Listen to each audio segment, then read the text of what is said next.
यो भूतं च भव्यं च सर्वं यश्चाधितिष्ठति स्वर्यस्य च केवलं तस्मै ज्येष्ठाय ब्रह्मणे नमः। प्रिय श्रोतागण, आज हम एक लंबे समय के पश्चात कुछ चर्चा कर रहे हैं। संसार का प्रत्येक प्राणी सदैव सुख ही चाहता है। हम यहाँ प्राणी की बात छोड़ करके केवल मनुष्य जाति की बात करेंगे तो प्रत्येक मनुष्य भी सुख ही चाहता है। इसे संसार का सबसे बुद्धिमान विकसित प्राणी माना जाता है और है भी। इसने सुखी रहने के लिए अनेक नियम बनाए हैं, अनेक प्रकार से अपने ज्ञान का विस्तार किया है, विज्ञान का विस्तार किया है। जब से मनुष्य पैदा हुआ है तब से उसका यही प्रयास अनवरत चलता रहा है। हम अपने देश की बात करें तो हमारे देश में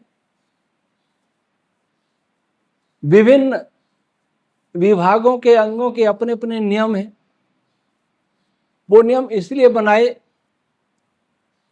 ताकि उन नियमों पर चलकर हम सुखी रह सकें, सबका कल्याण हो सके। प्रत्येक मनुष्य को उसके मौलिक अधिकार भी दिए और उनको परिभाषित भी किया। अलग अलग राज्यों के अपने कुछ पृथक नियम भी हैं, लेकिन मूल में भारत का संविधान है। उससे विपरीत किसी राज्य के, किसी व्यक्ति के कोई नियम व अधिकार व कर्तव्य नहीं हो सकते। ऐसा सब इसलिए ताकि सभी देशवासी सुखी और आनंदित रह सके। और इसके लिए उसने विज्ञान का भी आश्रय लिया, तकनीक का भी आश्रय लिया और निरंतर इसमें प्रगति कर रहा है। जिस प्रकार से संविधान में निरंतर संशोधन हो रहे हैं, उसी प्रकार विज्ञान में भी निरंतर संशोधन हो रहे हैं और संशोधित विज्ञान के आधार पर नई नई टेक्नोलॉजी भी इस देश में आ रही है। वैसे ही प्रत्येक देश में हो रहा है। पाकिस्तान का अपना संविधान है, अफगानिस्तान का अपना संविधान है, अमेरिका का, रूस का, चीन का, यूरोप देशों का, अफ्रीकी देशों का, जापान का, ऑस्ट्रेलिया का, अर्थात चीन, सभी देशों के अपने अपने संविधान इसलिए हैं ताकि उस देश के नागरिक सुखी रह सके। और सभी देश विज्ञान की निरंतर उन्नति कर रहे हैं, निरंतर टेक्नोलॉजी का निर्माण हो रहा है ताकि वे अपने देश के नागरिकों को सुखी कर सके। कोई भी संविधान, कोई भी विज्ञान जो वर्तमान विज्ञान द्वारा जाना जा रहा है या उपयोग हो रहा है, उसमें दूसरे किसी प्राणी के हित या सुख की कोई चर्चा नहीं है या उसका सुखी करना कोई प्रयोजन नहीं, केवल मनुष्य के लिए। फिर चाहे इसके लिए सभी प्राणियों को कितना ही दारुण दुख देना पड़े, उनको मारना पड़े, हजारों की संख्या में, करोड़, लाखों की संख्या में, करोड़ों की संख्या में मारना पड़े तो मारेंगे। ऐसे नियम हम मनुष्यों ने बनाए जो हम सबसे बुद्धिमान माने जाते हैं। और अपने सुख के लिए लाखों वनस्पतियों को काटा जाए तो कोई बात नहीं, हमें अपना सुख चाहिए। सरकारें अपने प्रयास कर रही हैं, वैज्ञानिक अपने प्रयास कर रहे हैं अर्थशास्त्री, समाजशास्त्री, राजनीति शास्त्री, पर्यावरण शास्त्री, चिकित्सा विज्ञानी, इंजीनियर लोग सभी को प्रयास कर रहे हैं कि हम सुखी रह सकें। लेकिन विचार करें कि क्या हम वास्तव में सुखी हैं? अपने देश में देखें या संपूर्ण भूमंडल में देखें तो कहीं ऐसा नहीं है जहां मनुष्य सुखी है। सुखी व्यक्ति का एक अनिवार्य लक्षण यह होगा कि वह शांत भी होगा, उसको अशांति नहीं होगी, अनिद्रा नहीं होगी, उसको तनाव नहीं होगा, उसको डिप्रेशन नहीं होगा। लेकिन ये सब है। इसका अर्थ है कि प्रयत्न करते हुए भी मनुष्य सुखी नहीं हो पाया, और जैसे जैसे प्रयत्न कर रहा है वैसे वैसे और दुख बढ़ रहा है, अशांति बढ़ रही है। तो इसके लिए दोषी कौन है? अगर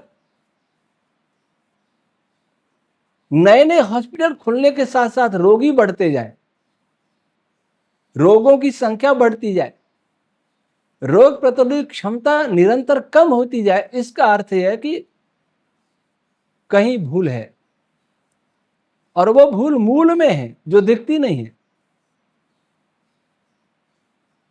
अगर पुलिस और न्यायालय की संख्या बढ़ानी पड़े और बढ़ाते बढ़ाते भी अपराधों की संख्या में बढ़ोतरी होती जाए, इसका अर्थ है कि कहीं मौलिक भूल है, संविधान की भूल है, कानून की भूल है, कहीं भूल है।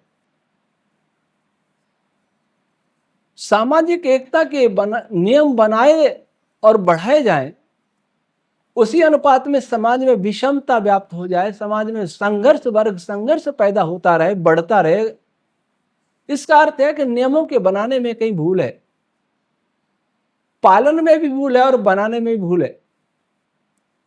इसलिए संशोधन हुए। संविधान को किसी ने अंतिम नहीं माना, इसलिए संशोधन करने पड़े। विज्ञान को भी अंतिम नहीं माना गया, इसलिए विज्ञान में भी संशोधन हो रहे हैं। टेक्नोलॉजी, किसी भी टेक्नोलॉजी को अंतिम नहीं माना, इसलिए टेक्नोलॉजी भी नई नई विकसित हो रही है। लेकिन जैसे जैसे हम आगे बढ़ रहे हैं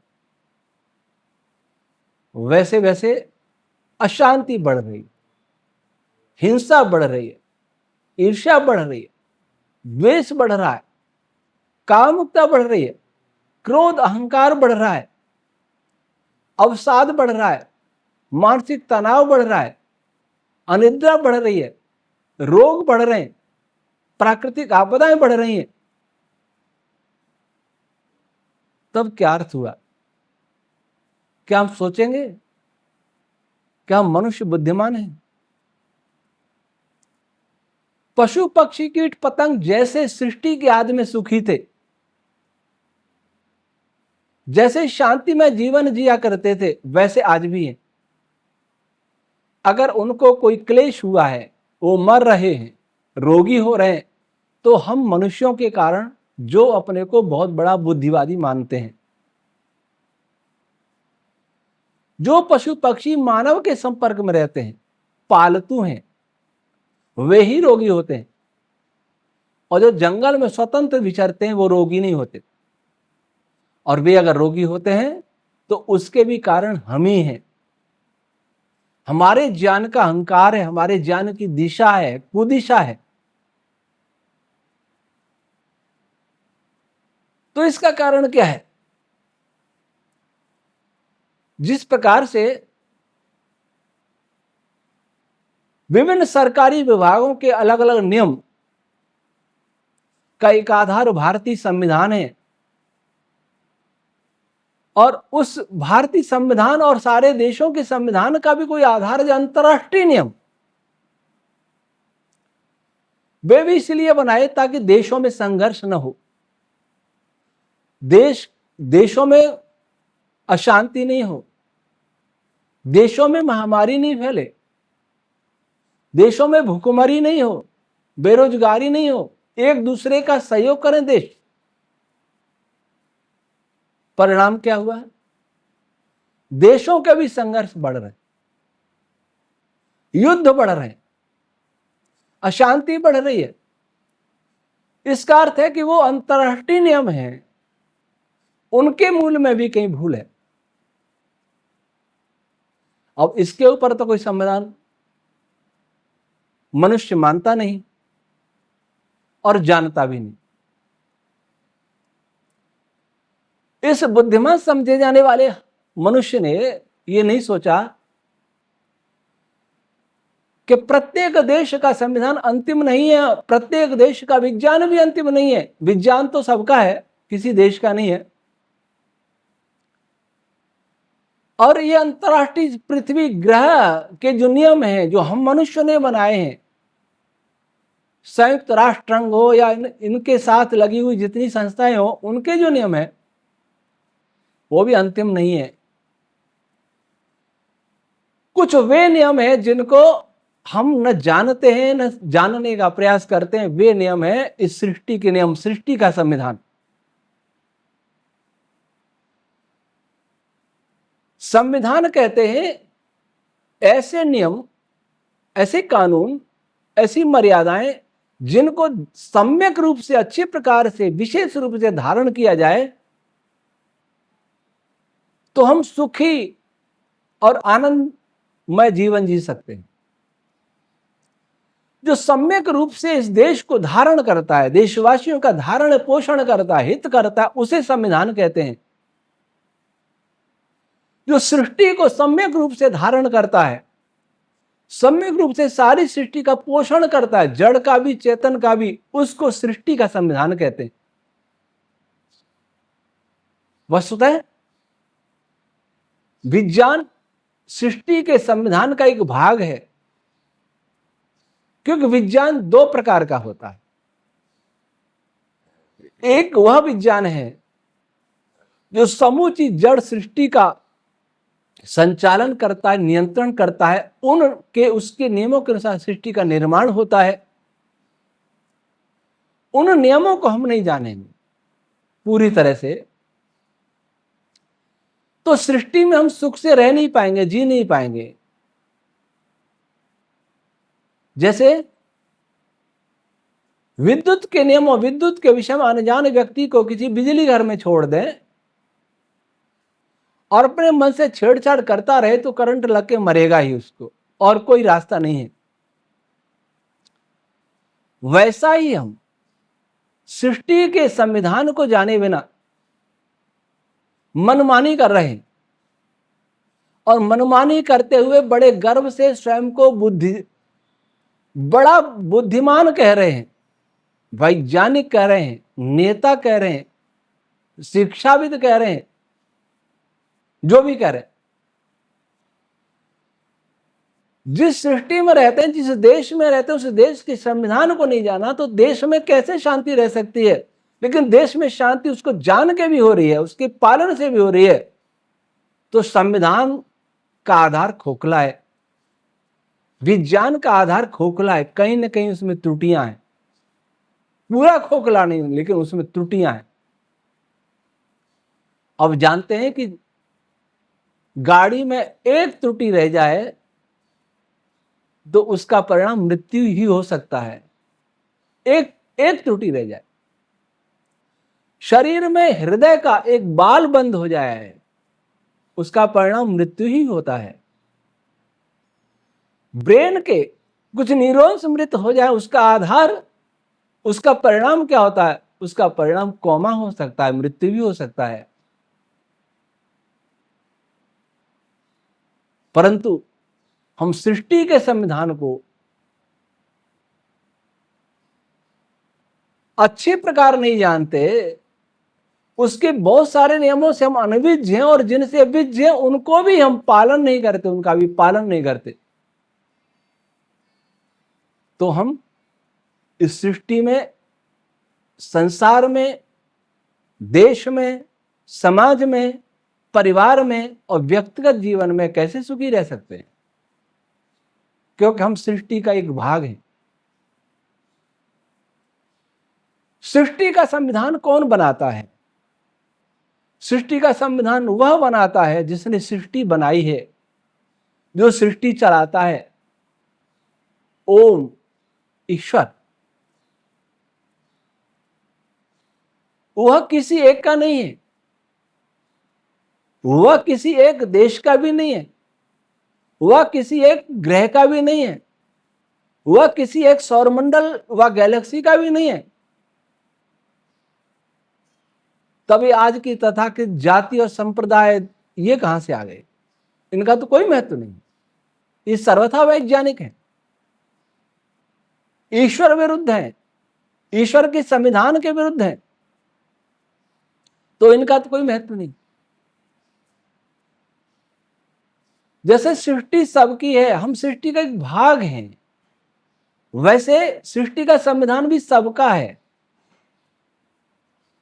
उस संविधान में विज्ञान भी समा जाता है, उस संविधान में समाज विज्ञान भी समा जाता है, उस संविधान में हमारे सारे कर्तव्य और धर्म समा जाते हैं, अध्यात्म समा जाता है। जो संविधान के अनुकूल नियम बनाएगा, जो संविधान के अनुकूल विज्ञान को जानेगा और उस संविधान के अनुकूल ही टेक्नोलॉजी का निर्माण करेगा, वो कभी दुखी नहीं हो सकता। अगर संविधान को नहीं जाना, अगर संविधान बनाने वाले को नहीं जाना, अगर सृष्टि को नहीं जाना, तो हम कभी सुखी नहीं रह पाएंगे। आज अध्यात्म का भी बहुत ढिंढोरा पीटा जाता है, आत्मा को शांति मिले। आंख बंद करके ध्यान लगाने का प्रयास किया जाए, तरह तरह के मेडिटेशन के विचार की धाराएं के संप्रदाय चल रहे, लेकिन सुख फिर भी नहीं। जो ध्यान सिखाते हैं उनका स्वयं ध्यान नहीं लगता, दूसरों का, भक्तों का भले लग जाएगा श्रद्धावश, लेकिन ध्यान सिखाने वाला जानता है कि मैं मिथ्या भाषण कर रहा हूं, इसलिए वो भी शांत है। अगर ध्यान सही होता, अध्यात्म सही होता, तब भी हमारे अंदर ये कोई भी विकार नहीं होता। अगर हमारा विज्ञान सही होता, तब भी हमारे अंदर कोई विकार नहीं होता, कोई प्राकृतिक आपदा नहीं होती, कोई रोग नहीं होता, कोई कष्ट नहीं होता। सृष्टि का संविधान उन नियमों का नाम है, उन नियमों का संग्रह है जिन नियमों से सृष्टि बनी है, जिन नियमों से सृष्टि चल रही है। वर्तमान की शैली में कहें तो फिजिक्स के लॉज। लेकिन यह सृष्टि केवल जड़ पदार्थ का संघात मात्र नहीं है, और यह सृष्टि स्वयं अपने लिए नहीं है, सूर्य अपने लिए नहीं है, किसी और के लिए है। पृथ्वी अपने लिए नहीं है, किसी और के लिए है। सभी तारे, नदियां, पर्वत, वनस्पतियां, ये सब अपने लिए नहीं है, किसी और के लिए है। जो इनका उपभोग करे और सुखी होवे, वो चेतन है। क्योंकि जड़ अपने लिए नहीं होता, जड़ दूसरे के लिए होता है, दूसरे चेतन के लिए होता है जो उपभोग कर सके।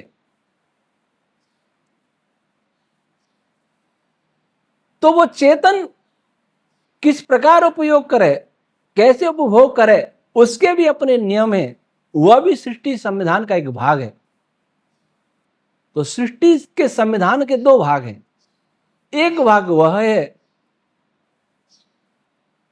जो इस सृष्टि के सभी सूक्ष्म particles, space, dark matter, dark energy और उससे सूक्ष्म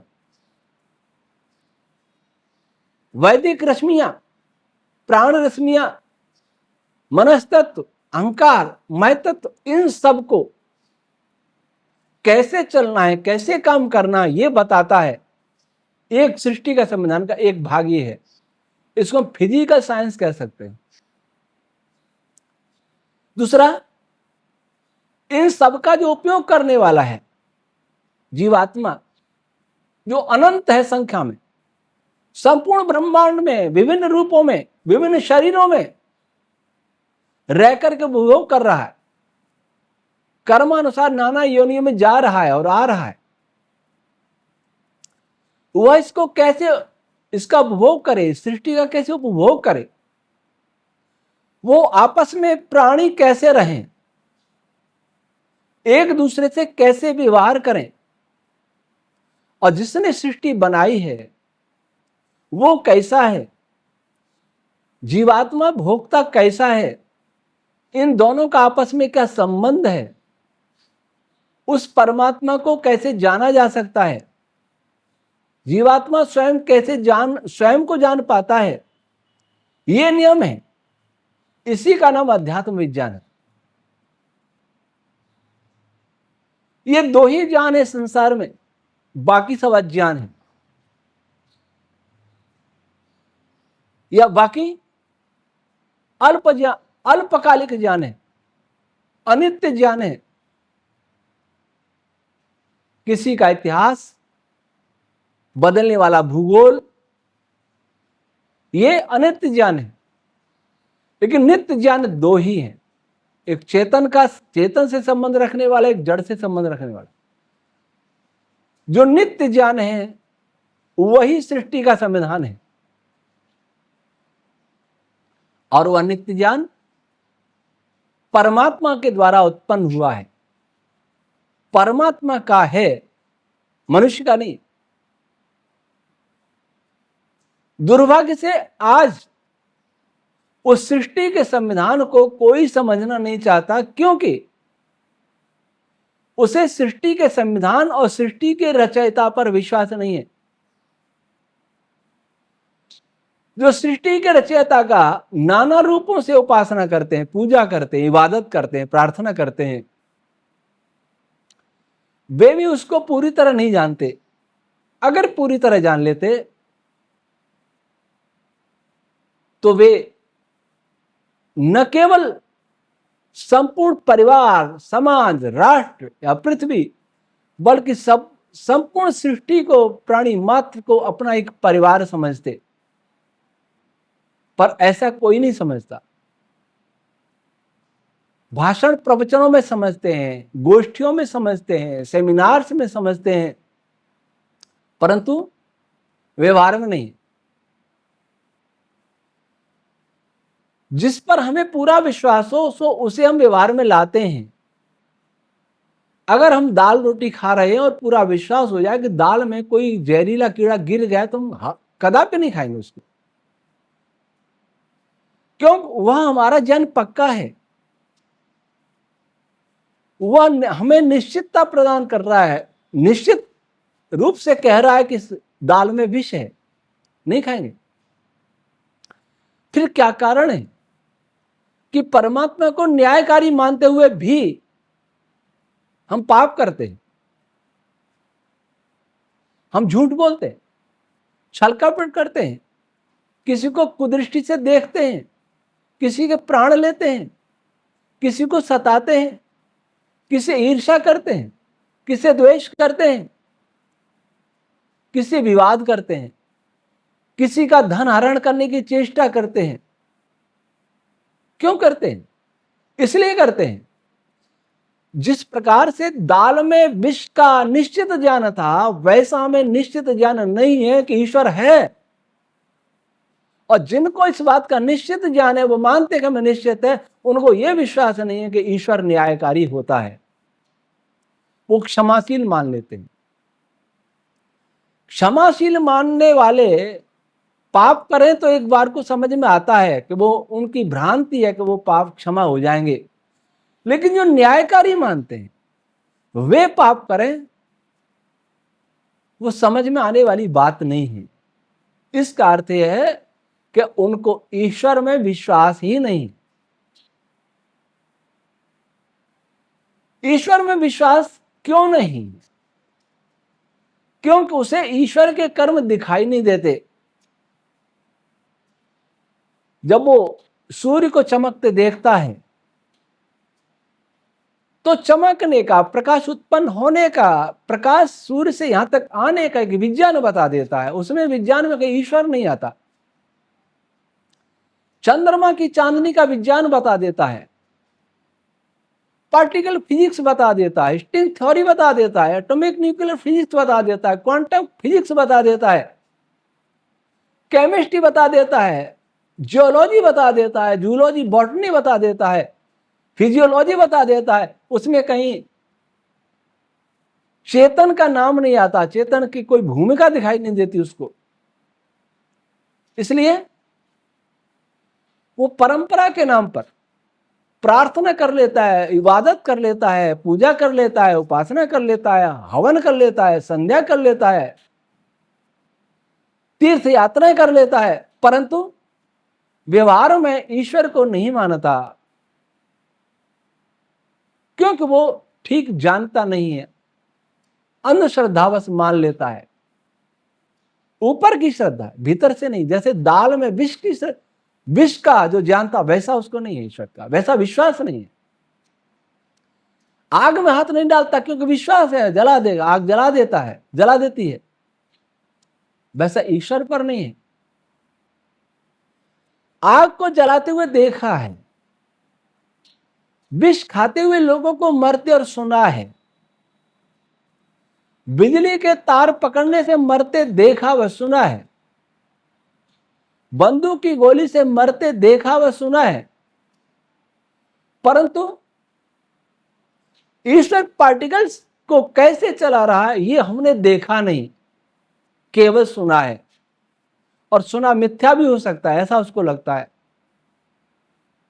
क्योंकि वो इसके कारण बता देता है और अंत में कह देता है कि इसके आगे फिजिक्स नहीं जानता, ये फिजिक्स का विषय नहीं है, वहां विराम लगा देता है।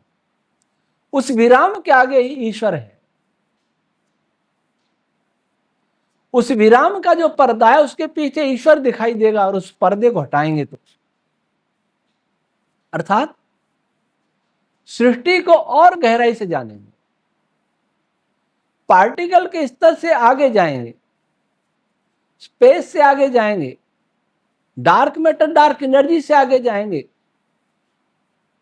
बल के क्रिया विज्ञान को गहराई से समझेंगे, शरीर की क्रिया विज्ञान को गहराई से समझेंगे, वनस्पतियों के क्रिया विज्ञान को गहराई से समझेंगे, और जहां साइंस की बाउंड्री होगी उसको तोड़ने का प्रयास करेंगे। किससे?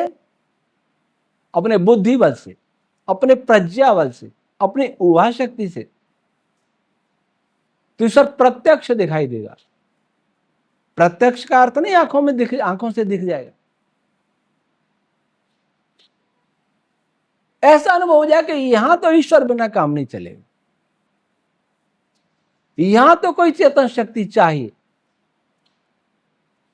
अगर वो पार्टिकल के व्यवहार पर भी गहराई से चिंतन करे तब भी ईश्वर का साक्षात उसे होगा, उसे अनुभव होगा कि यहां तो कोई चाहिए, चेतन चाहिए, जड़ में नहीं हो सकता अपने। इसी प्रकार से आध्यात्मिक व्यक्ति जब तक सृष्टि पर विचार नहीं करेगा, शरीर कैसे चल रहा है इस पर विचार नहीं करेगा, पार्टिकल्स कैसे अर्थात फिजिकल साइंस को नहीं जानेगा, उसकी गहराई में नहीं जाएगा, तब तक उसे ईश्वर का वह विश्वास नहीं होगा जो विश्वास उसे आग पर है, पानी पर है, बिजली पर है, विष पर है। तब तक वो स्वच्छंद बना रहेगा। ईश्वर पर नहीं होगा तो ईश्वर के संविधान को नहीं जान पाएगा। ईश्वर के संविधान को अगर देखें संक्षेप में, एक वृक्ष को देखिए,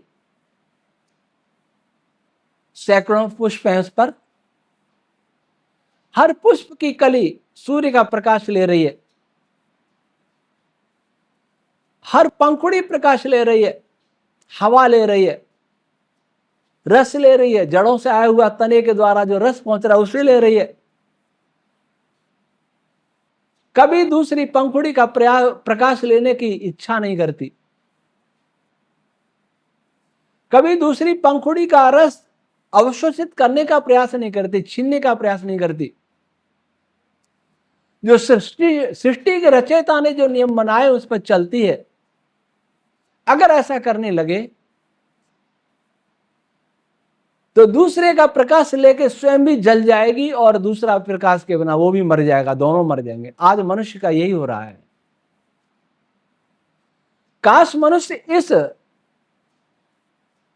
एक पंखुड़ी से शिक्षा ले लेता, वृक्ष एक एक पत्ती से शिक्षा ले लेता कि एक पत्ती दूसरे के अधिकार नहीं छीनती, जितना उसको चाहिए उतना मिल रहा उसमें संतोष करती है, वो हिंसा नहीं करती, वो द्वेष भी नहीं करती,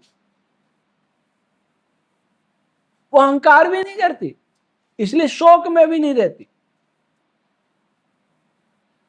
सभी क्रियाएं सामान्य होती हैं, हमारी क्यों नहीं होती? क्योंकि हम उस पत्ती से भी ज्यादा गए बीते हैं, उस फूल की पंखुड़ी से भी हम बुरे हैं जो सृष्टि के संविधान का पालन नहीं करते। बहुत लोग इस पर हंसेंगे, वो कहेंगे उसमें बुद्धि नहीं है जो ऐसा कर ले। इसका अर्थ है कि हम बुद्धि वाले लोग एक दूसरे को हड़पें, एक दूसरे को मारें, काटें, खाएं, तो कौन सुखी रहेगा? बहुत खाने वाला खाने से बीमार होगा और जिसको न मिलेगा वो भूख से बीमार होगा, बीमार दोनों होंगे।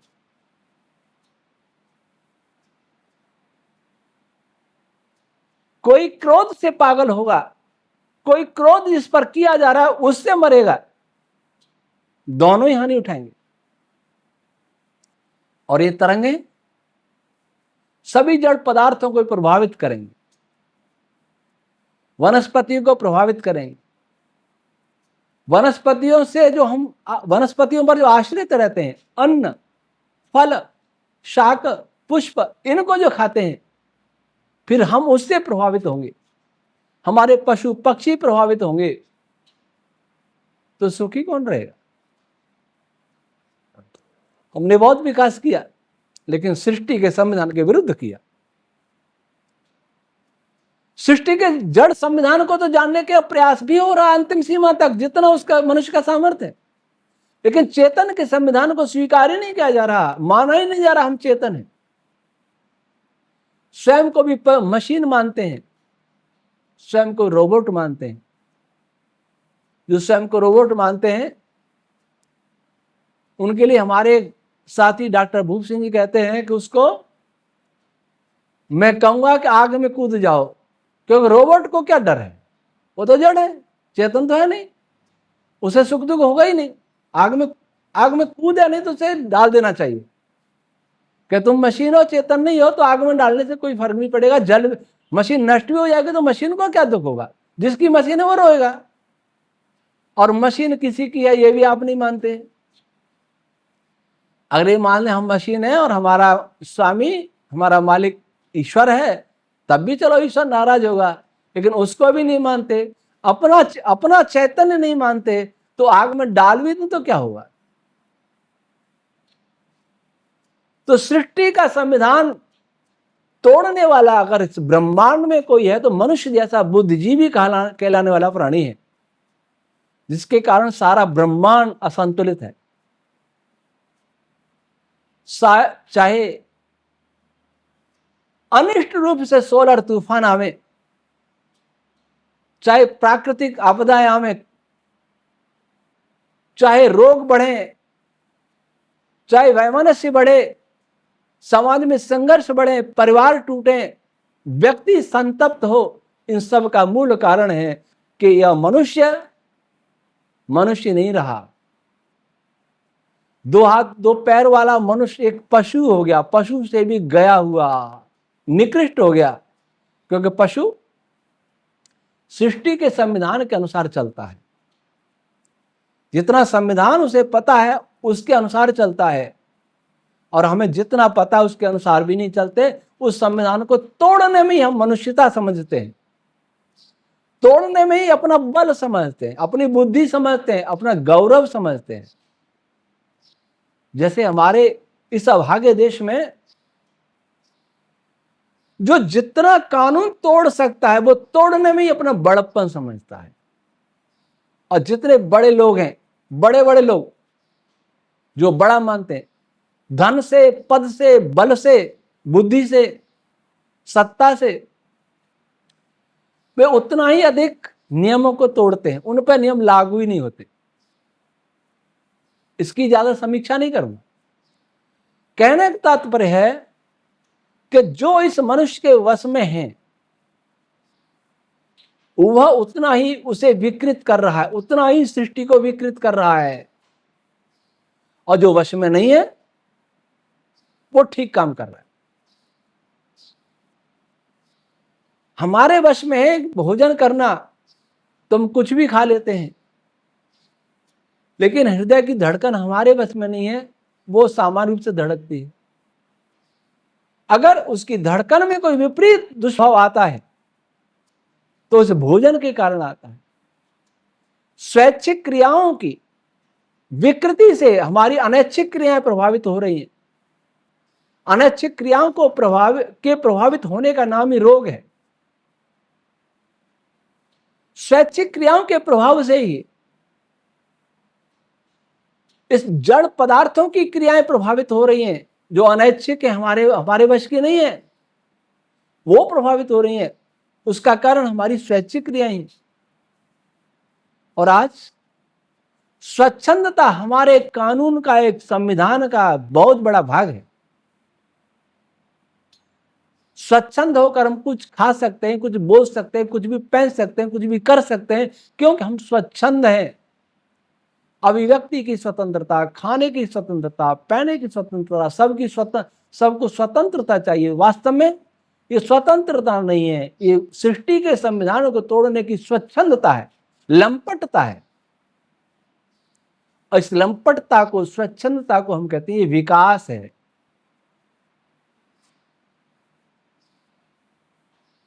सृष्टि के संविधान के अनुकूल अगर विकास होता, जैसा ऋषियों के काल में था, वैदिक काल में था,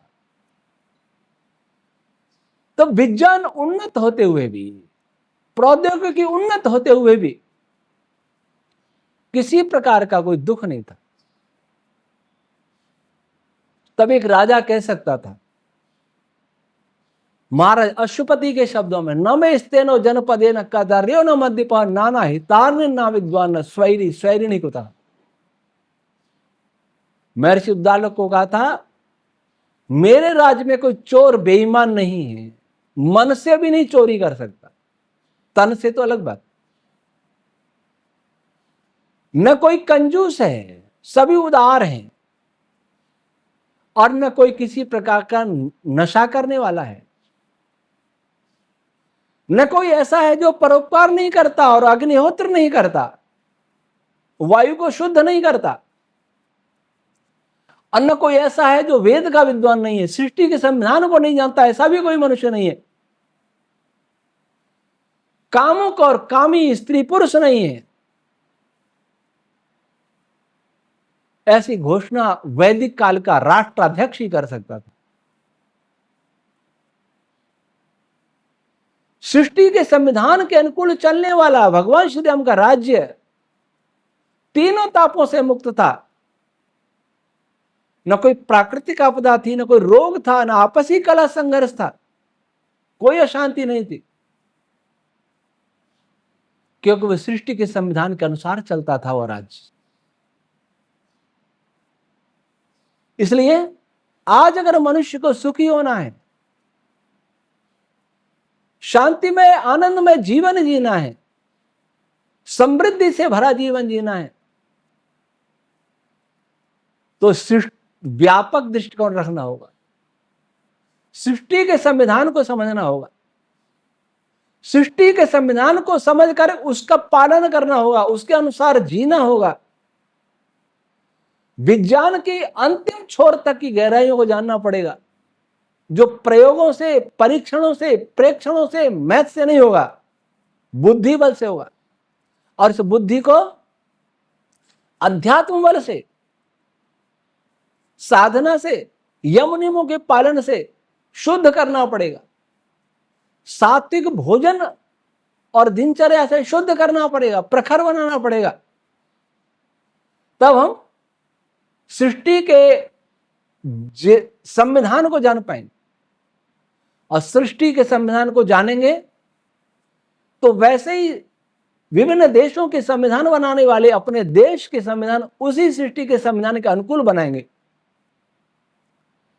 और देश के संविधान अपने राज्यों के विधानों को, अपने कानून को उस सृष्टि के संविधान के अनुसार बनाएंगे। उसके अनुसार ही नागरिकों के मौलिक अधिकार होंगे और मौलिक कर्तव्य भी होंगे। आज अधिकारों की बात है, कर्तव्यों की कोई चर्चा नहीं करता। कर्तव्य के लिए कहीं धरना प्रदर्शन नहीं होता, कहीं मांग नहीं होती, अधिकारों की होती है कि हम सृष्टि के संविधान को भूल गए। और जब यह सब हो जाएगा तो हमारा परिवार सुखी होगा, हम सुखी होंगे, हमारे अंदर शांति होगी, आनंद होगा, और सारा भूमंडल स्वर्ग बन जाएगा। वैसे सभी लोगों के वासी इसी प्रकार से वर्तेंगे तो वे सभी लोग स्वर्ग बन जाएंगे, जहां दुख नहीं होगा। और इससे कोई लोक अस्थिर नहीं होगा, किसी लोक में विपरीत क्रियाएं, अनिष्ट क्रियाएं नहीं होंगी, अनिष्ट सोलर तूफान नहीं आएंगे, चक्रवात नहीं आएंगे धरती पर, हरिकेन नहीं आएंगे, टॉर्नेडो बहुत सारे आते हैं वो नहीं आएंगे, किसी प्रकार की भूखमरी नहीं होगी, भूकंप सुनामी नहीं आएंगे। परंतु इसके लिए हमें ईमानदारी से प्रयास करना पड़ेगा, ईमानदारी पूर्ण ज्ञान की खोज करनी पड़ेगी, ईमानदारी से ज्ञान की खोज करनी पड़ेगी, तब हमारा कोई भेद नहीं रहेगा। पृथक पृथक देश रहते हुए भी, पृथक पृथक लोक रहते हुए, पृथक पृथक समाज परिवार रहते हुए भी हम एकता के सूत्र में बनेंगे। वो एकता का सूत्र होगा सृष्टि का संविधान, ईश्वर का संविधान। वही संविधान जो है वो उसका नाम वेद है। वेद मंत्रों की तरंगों से सृष्टि बनी है, और वही तरंगे, वही ध्वनियां, वही लिपियां, वही शब्द, वही पद, वही मंत्र हमें चेतन का भी अंतिम छोर तक का ज्ञान देते हैं, जड़ का भी अंतिम छोर तक ज्ञान देते हैं। दुर्भाग्य से वेद को मानने वालों ने भी वेद को कर्मकांड का मान लिया और पूजाएं कर ली, और सनातन धर्म, ये सनातन धर्म सृष्टि का धर्म है। सनातन धर्म ही सृष्टि का संविधान है, और सृष्टि के संविधान का नाम ही सनातन धर्म है। तिलक लगाना, नदी में नहाना, चित्रों की पूजा करना, हवन करना, संध्या करना, चोटी रखना, जो भी रखना, विभिन्न कर्मकांड रखना, ये सनातन धर्म का लक्षण कहीं नहीं है। भगवान मनु को पढ़ लें, वेद को पढ़ लें, भगवान कृष्ण जी को पढ़ लें, और शास्त्रों को, महाभारत को पढ़ लें, रामायण को पढ़ लें, सनातन धर्म का ऐसा लक्षण कहीं नहीं है। सनातन धर्म का लक्षण है सृष्टि के संविधान के अनुकूल यम नियमों का पालन करना, अहिंसा, सत्य, अस्तेय, ब्रह्मचर्य, और मनु जी की दृष्टि में धृति, क्षमा, दम, अस्तेय, ये 10 लक्षण, अर्थात वे कर्तव्य जिससे मनुष्य नहीं सभी प्राणी सुखी रह सकें, एक दूसरे के अस्तित्व की रक्षा कर सकें, एक दूसरे के पूरक हो सकें, उसका नाम है सनातन धर्म। उन नियमों का नाम है सनातन धर्म, उन नियमों का नाम है सृष्टि का संविधान, और वही नियम वेद है। दुर्भाग्य से वेद के विद्वान वेद को नहीं समझ रहे। वेद भाष्य पढ़ते समय लगता नहीं है कि सृष्टि का संविधान है। वेद भाष्य पढ़ते समय लगना चाहिए, विश्वास होना चाहिए कि ये जो बोला, ये जो पढ़ रहा हूं वह सृष्टि का संविधान है। वो मनुष्य नहीं रच सकता, ऐसा मनुष्य ये बात नहीं कर सकता। ये उसने कही है जो सृष्टा है, जो परमात्मा है, जिसने सृष्टि रची है, उसी ने वेद रचा, क्योंकि वेद मंत्रों से सृष्टि बनी है। वेद की व्याख्याएं बहुत गहराई से करनी पड़ेगी। ज्ञान पूर्वक करनी पड़ेगी, प्रज्ञा पूर्वक करनी पड़ेगी, और उसके लिए ईमानदारी चाहिए, उसके लिए इच्छा शक्ति चाहिए, उसके लिए निष्कपटता और निष्पक्षता चाहिए, उसके लिए यम नियमों का पालन चाहिए, उसके लिए शुद्ध अन्न जल वायु का सेवन चाहिए, ध्यान चाहिए, नाटक नहीं चाहिए, पारदर्शिता चाहिए। जब तक पारदर्शिता नहीं होगी तब तक हम सृष्टि के संविधान वेद को नहीं समझेंगे, और वेद को नहीं समझेंगे तो मानव समाज, प्राणी समाज और सारे लोग विनाश की ओर जाते ही रहेंगे। कोई मार्ग नहीं है। नान्य पंथा विद्यते यनाय, कोई मार्ग नहीं है।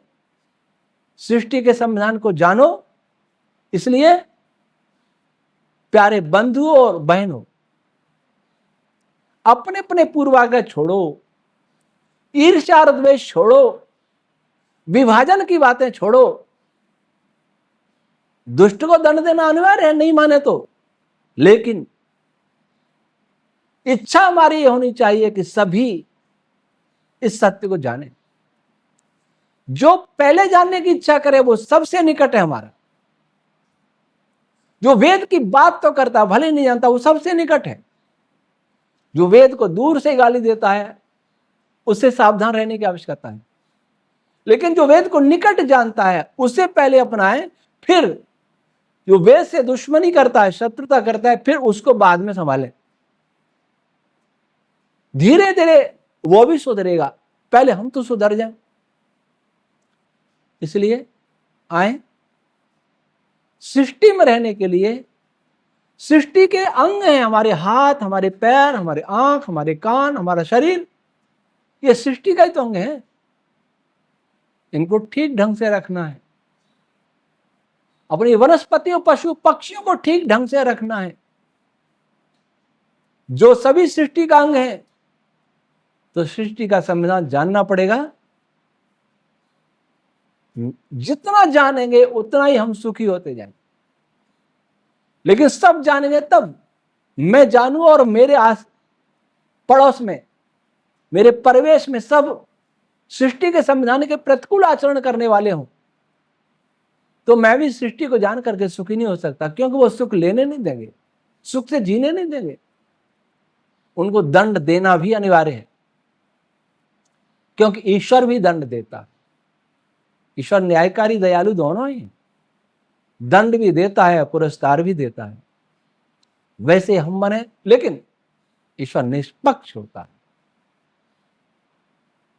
वैसे हम भी निष्पक्ष बने। और कौन निष्पक्ष है, कौन नहीं है, यह उसका आत्मा स्वयं जानता है। अपने पराये, भाई भतीजा, परिवार, समाज, राष्ट्र, देश, भाषा, मजहब, कथित जातियां, ये सब हमने तो बना रखे। इनसे आगे चल के भी सोचें, इसके अंदर भी सोच लें पहले, फिर आगे चल के भी सोचें। इन दीवारों को गिराने का प्रयास करें।